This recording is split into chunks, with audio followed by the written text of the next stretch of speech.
relevante para que vayan entendiendo cada parte de la carne, ¿no? Este, este documento pues, es de la doctora Adriana Pasos, del Instituto de Tecnología de Alimentos, ¿no? Bueno, y habla sobre los cambios post-mortem, básicamente lo que es bioquímica del músculo y cómo es el proceso de transformación de la maduración de la carne, digamos, del músculo en carne, ¿no? Entonces, algo importante que hay que mencionar, permítanme un momentico, antes de iniciar con esto, quería, quería hacerles,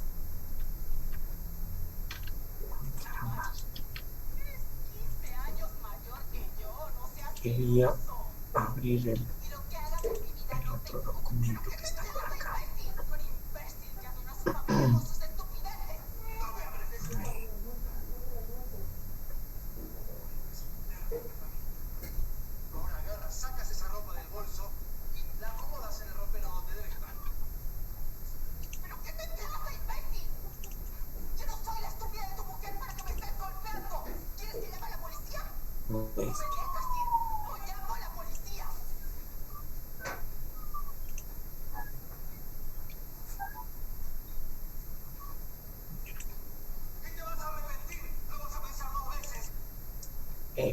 Vamos a hacer un pequeño recorderis que es importante, ¿no? Antes de entrar a la bioquímica del músculo, hacer acuerdo, que de acuerdo al artículo 247 de la resolución conjunta de una organización, ¿no? Esto fue en el 2017.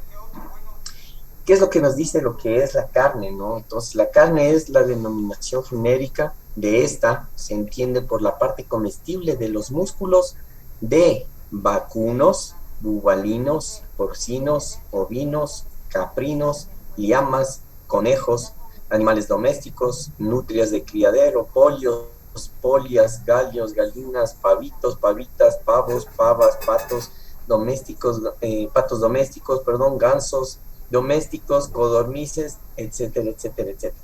Y animales también provenientes de la casa, ¿no? Animales exóticos. Entonces recuerden eso, ¿no? Todos estos declarados que sean aptos para la alimentación humana y por la inspección veterinaria oficial antes y después de la faena, ¿verdad? La misma definición se incluyen a los animales, como habíamos mencionado, los animales silvestres de caza o los que son criados en cautiverio, ¿no? Todo lo que son relacionados a los peces, a los pescados, crustáceos, moluscos y otras especies comestibles, ¿no? Por extensión se considera carne al diafragma y músculos de la lengua, no hacia los músculos de sostén del aparato hioideo, el corazón y el esófago. Por eso yo les mencionaba que a nivel internacional decomisan estos subproductos del faenamiento, decomisan y los transforman en, en productos que pueden servir como alimento para otras especies, ¿verdad? Pueden ser transformados en balanceados, pueden ser transformados en abono, en fin, tantas cosas que se pueden poner como base para la elaboración de otros productos y alimentación animal, ¿no? La carne, pues dice que será limpia, sana y debidamente preparada y comprende a todos los tejidos blandos que rodean el esqueleto, incluyendo la cobertura grasa, tendones, vasos, nervios, apeneurosis y todos aquellos tejidos no separados durante la operación de faenamiento, ¿sí? La carne no es fácil establecer la composición química, ya que existen muchas diferencias debido a la especie del animal estudiada, raza, sexo, tipo de alimentación y en muchos casos más aún el corte cárnico analizado. Ya vimos lo que son cortes diferenciados de la carne, ¿verdad? Entonces, eso es importante. Ya vamos a ver la composición de la carne y todo ello, ¿no? Entonces, miren, la mayor parte de los cortes de carne bovina contienen porcentajes cercanos entre el 18 al 20% de proteínas. Recuerden esto es importante. La carne tiene alrededor del 18 al 20% de proteínas. El porcentaje en grasas, que es inversamente proporcional al contenido acuoso, obviamente. Si hablamos de un animal hembra adulta, pues va a tener más grasa que un animal hembra a corta o mediana edad. O hablando si es que es un animal macho, ¿no? Ustedes recordarán que hablamos del transporte del ganado, de la raza, del sexo, de la edad, todos estos factores que influyen en la calidad de la carne. Es fundamental la importancia también de la carne como transportadora de hierro, ¿no? Por la cantidad que contiene y también por su fácil absorción digestiva, ¿no? Lo que nos ocurre con el hierro contenido en alimentos vegetales, ¿verdad? Es importante que tengan, pues, los alimentos vegetales como las hortalizas una gran cantidad de hierro, ¿no? Esto también es importante. Y además de ello, que es un importante aportador de potasio y vitaminas. De hecho, yo les decía, bueno, mil disculpas que a veces menciono, como yo les digo a los otros chicos, menciono un montón cosas mientras estamos dando clase con los estudiantes y a veces se me pasa por alto si fue con ustedes o con los otros los chicos de los cursos, pero por ejemplo, hace unos 3 años me decía un doctor cubano que trabaja en la universidad, me decían, Paul, ¿qué te parece si hacemos aquí hay centro de faenamiento? Dije, sí, sí, doctor, aquí hay. Entonces dice, ¿qué te parece si podemos hacer como investigación un estudio de la obtención del hierro hémico de la sangre y podemos prepararlo en botellitas para las personas que tienen anemia, por ejemplo, ¿no? Aquí en nuestro medio de los niños y de una u otra forma vamos paliando las insuficiencias de alimentación, ¿sí? Porque generalmente cuando un niño tiene la tendencia a la anemia, pues lo primero que baja es la cantidad de hierro y se genera la anemia, ¿no? Y posteriormente puede generarse pues una leucemia, que es un cáncer a la sangre. Entonces me decía, esto en Cuba lo hacen y es muy fácil, o sea, no es un proceso difícil para realizar estos productos, ¿no? Simplemente tenemos que aprovechar el hierro, mezclamos con algunos componentes, no me los dijo cuál, no me reveló totalmente cómo es el proceso, eso embotellamos, ¿no? En envases opacos y pues eso se puede distribuir, poner una etiqueta que puede salir con el nombre de la UNACH y se puede donar a las comunidades pues, que tienen deficiencia de alimentación o posible desnutrición para ir paliando en cierta forma esta enfermedad que está acechando acá al Ecuador y a nivel mundial, ¿no? Entonces miren cuán importante es esto, ¿no? Ok, entonces eso que quería mencionarlos.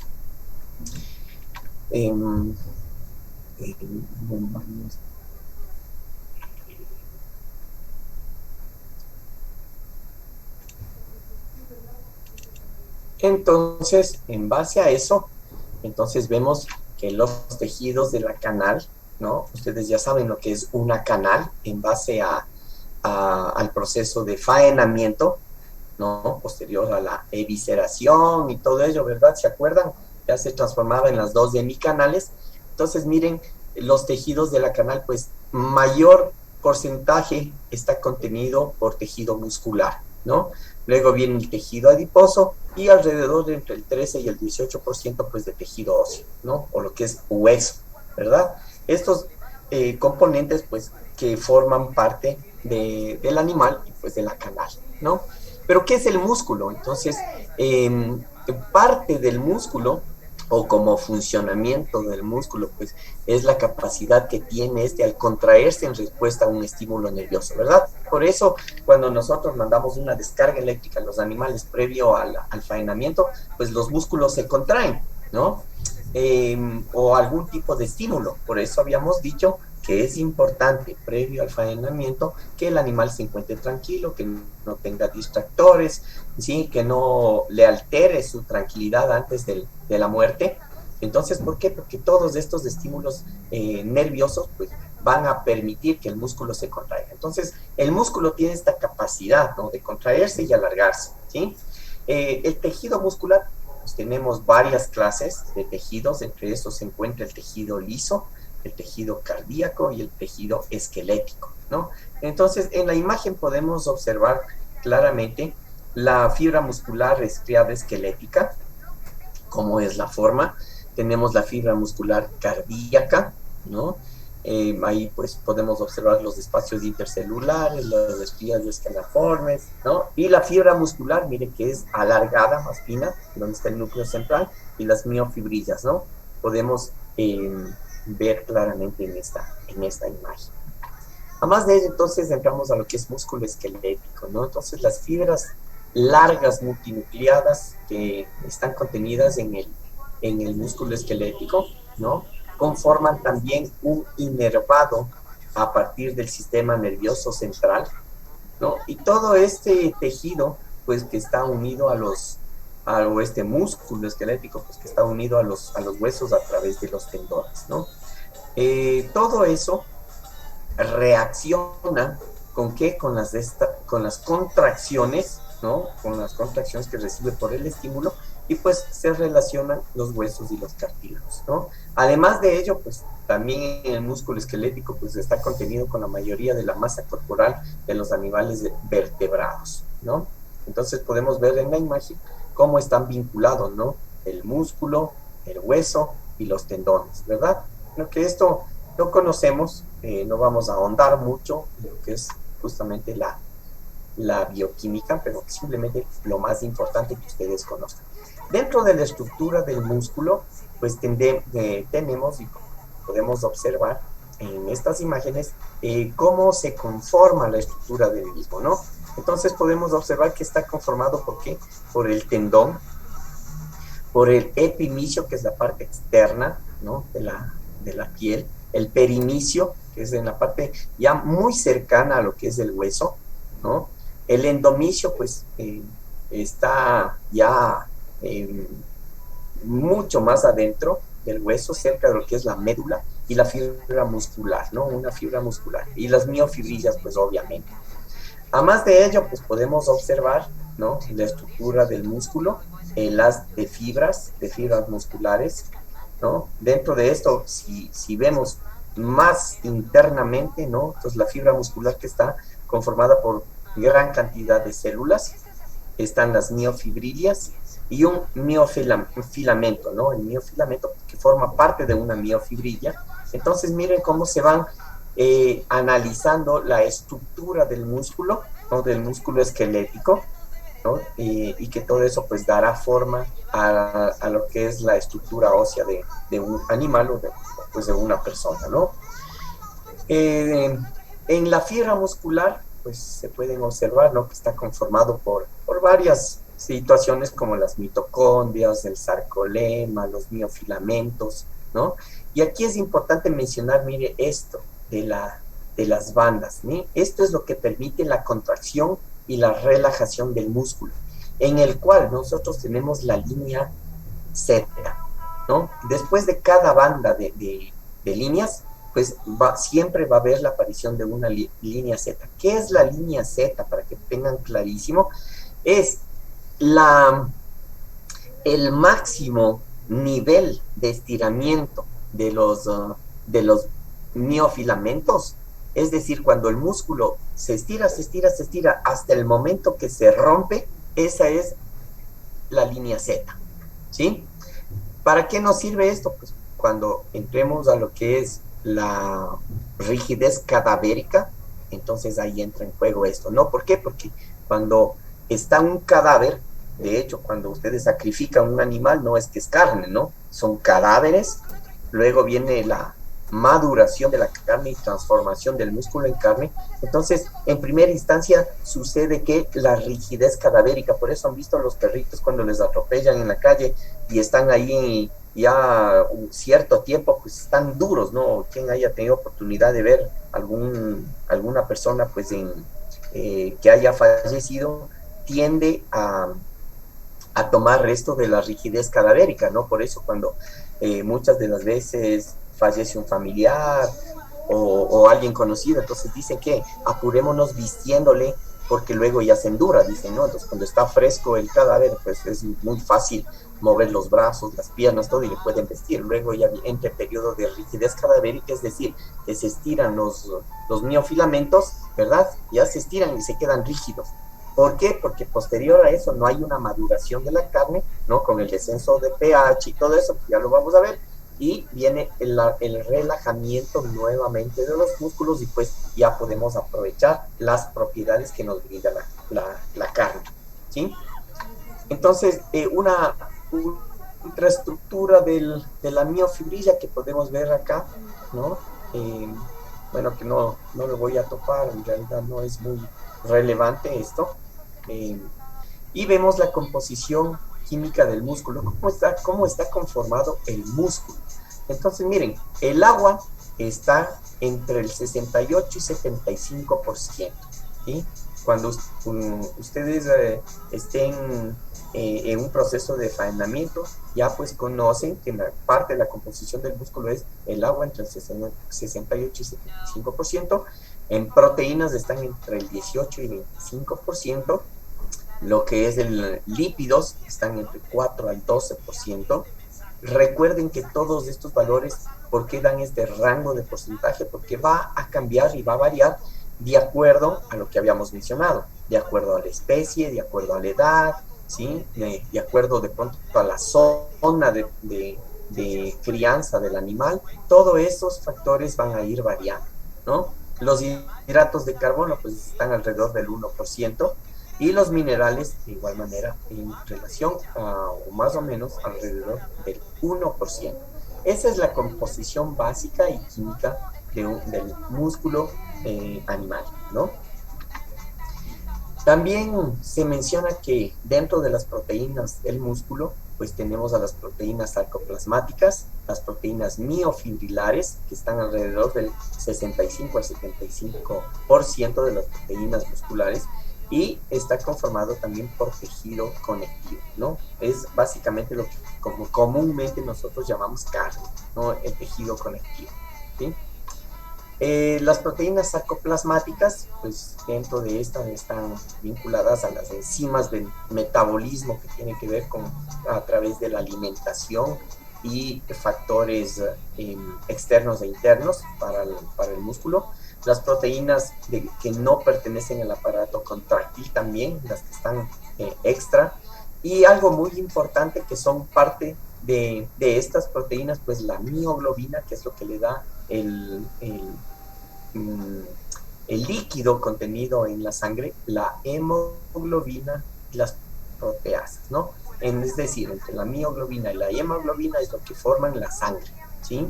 Obviamente con las proteasas, que son enzimas, ¿no?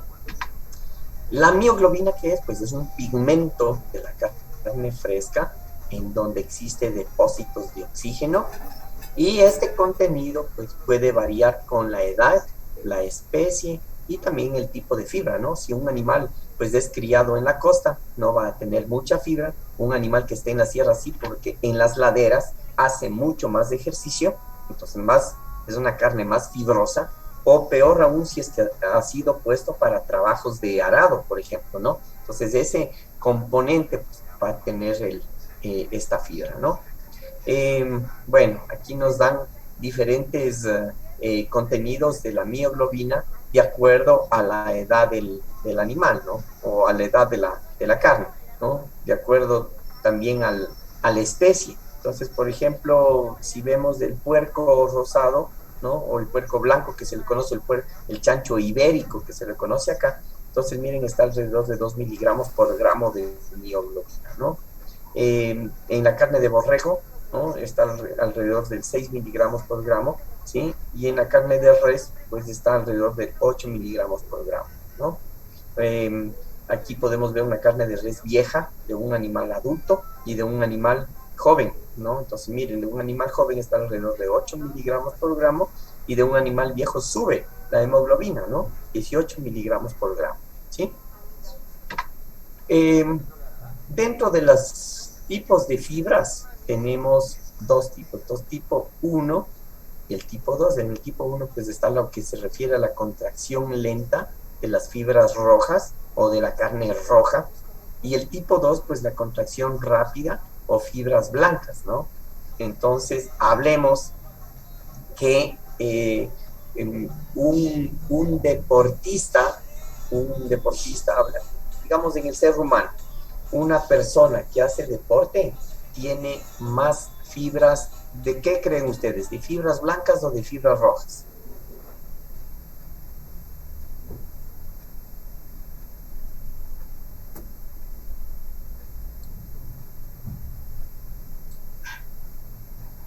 ¿Qué creen ustedes? ¿Una persona deportista tiene más fibras blancas o más fibras rojas? Blancas puede ser.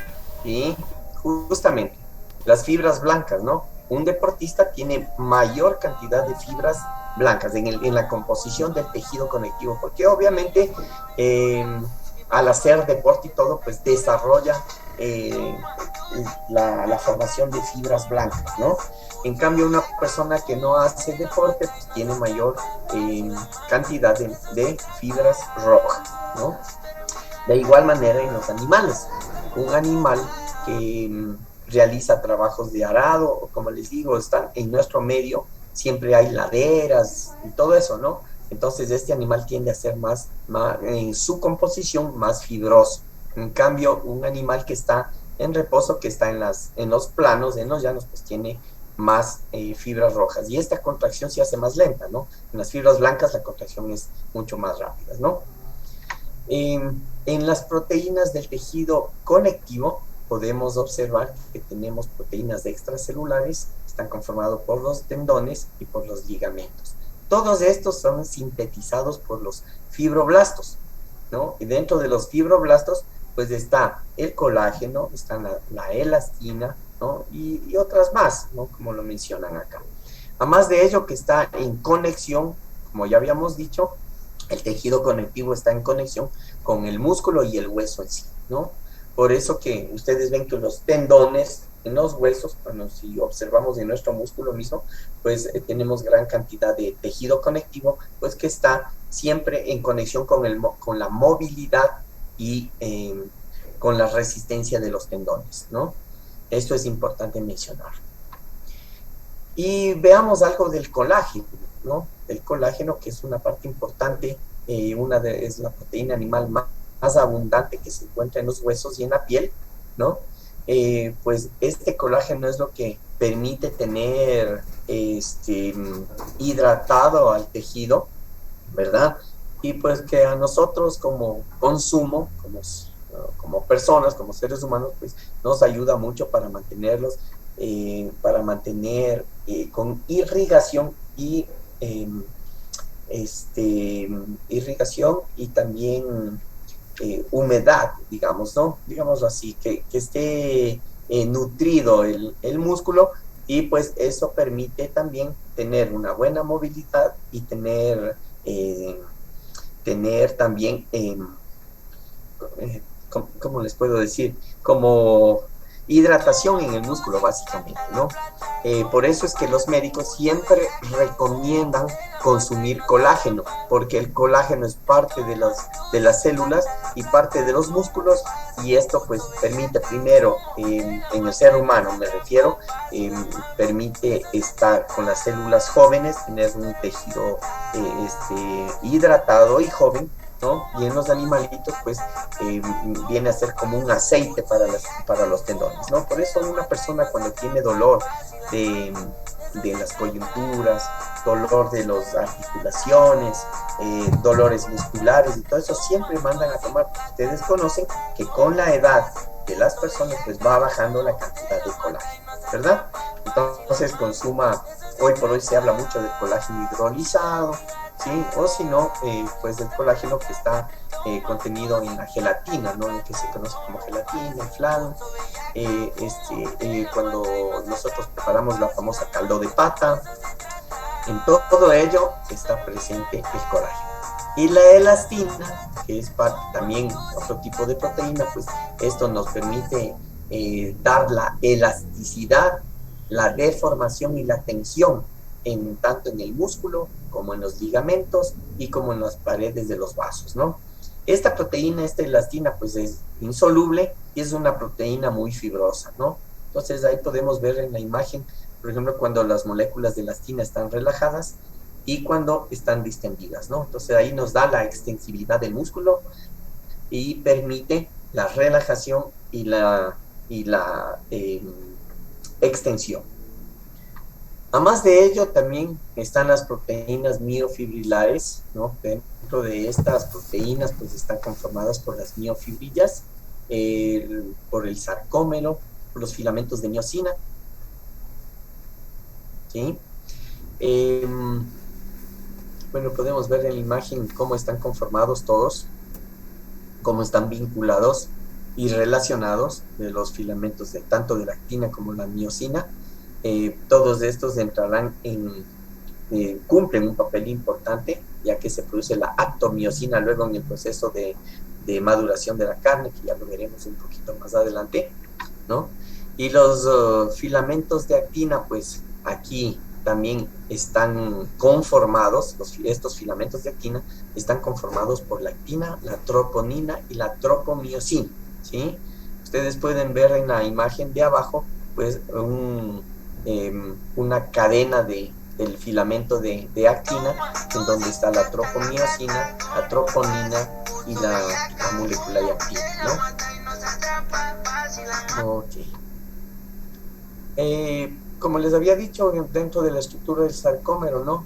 Que es la unidad funcional del músculo, pues están conformados por las diferentes bandas y las líneas Z, ¿no? Entonces, el momento que se estira el músculo, cuando su máximo estiramiento, o digamos, cuando el estiramiento llega a su máximo punto y se rompe el músculo, a eso se le conoce con el nombre de línea Z, ¿no?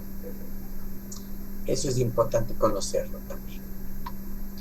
Bueno, luego del sacrificio del animal, la carne va a sufrir varios procesos bioquímicos y que estos pueden afectar a distintas características de la misma, ¿verdad? Las características de la carne. Por ejemplo, las fuentes de energía, ¿no? Es el ATP, adenosintrifosfato, ¿no?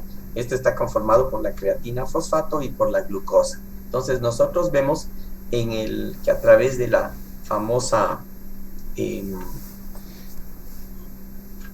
el ciclo de Krebs, ¿no? Sufre una transformación a partir de la glucosa, tiene que ver con el lactato y el piruvato, y esto pues genera la formación de energía.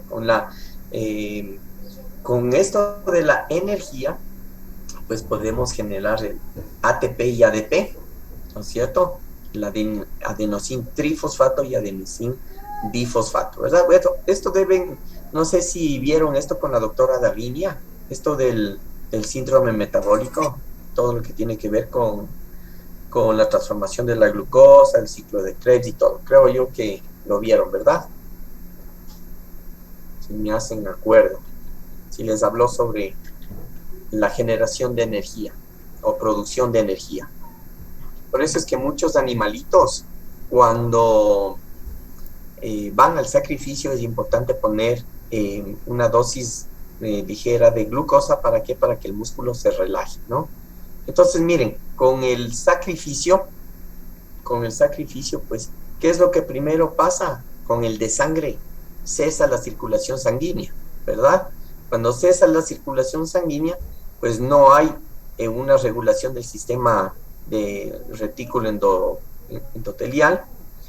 A más de ello, pues cesa la regulación hormonal, cesa el aporte de oxígenos, es decir, ya no hay oxígeno, y aquí se puede realizar una glucólisis anaeróbica, o sea, que no está en presencia del oxígeno. Existe un descenso o de disminución de la generación de energía o de ATP. Con la regulación hormonal disminuye la temperatura lentamente en la carne, vienen a solidificarse las grasas e incluso se genera la oxidación o enranciamiento de las grasas. Y esto es lo que da el aroma característico a la carne. Con la glucólisis anaeróbica, ¿qué es lo que pasa? Va a ir disminuyendo el pH. Ya vamos a ver cuál es el pH de la carne y a dónde tiene que disminuir para que sufra el proceso de maduración y transformación. Con la disminución del pH vamos a tener una degradación proteica, y esto, al degradarse, pues va a permitir que exista cambio de color, ¿no? También puede haber una exudación, ¿no? O el agua sangre que se llama, ¿no? Y esto pues permite también darle la jugosidad a la carne. Pero ojo, si nosotros tenemos una disminución de ATP o de adenosin trifosfato, ¿qué es lo que pasa el momento que existe esto? comienza a aparecer el rigor mortis, ¿sí? Es decir, la rigidez cadavérica que se llama, por eso se llama cadáver, ¿no? La rigidez cadavérica. Y luego con el proceso de maduración de la carne, con la intervención de factores como la temperatura, ¿no?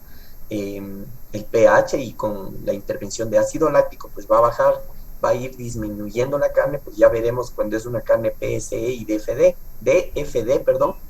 Entonces ahí sufre un proceso de ablandamiento del músculo y la transformación del músculo en carne, que esto es lo que nos va a dar la textura. Entonces miren ustedes, con todo este proceso vamos a tener buena textura, buena jugosidad y buen aroma en la carne. Estos cambios post-mortem es lo que se debe dar normalmente para tener una buena calidad de carne.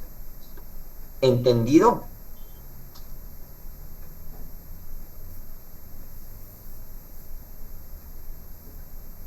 ¿Sí está entendido esta parte? Sí. Perfecto. Ya, chicos. Bueno, esta parte era la inicial de la bioquímica. Espero que les haya servido. Como les digo, yo estoy clasificando para pasarles toda la materia y que puedan tener en sus apuntes o guardados pues, en un archivo para después en el segundo parcial que habrá una prueba, una evaluación, ¿no? Entonces todo eso. Bueno, si no tienen alguna pregunta relacionada a estos cambios post-mortem, a las proteínas de la carne, la actina, la miosina que se ha mencionado en algo. Recording stopped. O si estuvo claro, entendido, si estuvo entendible.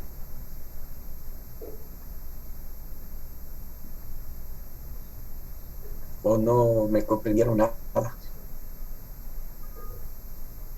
Erika. De mi parte sí estaba comprensible. Sí, muy bien. Andreita. Sí, está bien. Muy bien. Alan. ¿Sí? Sí está haciendo el ok. Kevin. Sí, todo, ¿no? Gaby, así fue la. Gabriel, perdón. Sí. Ok. Listo, chicos. Entonces, bueno,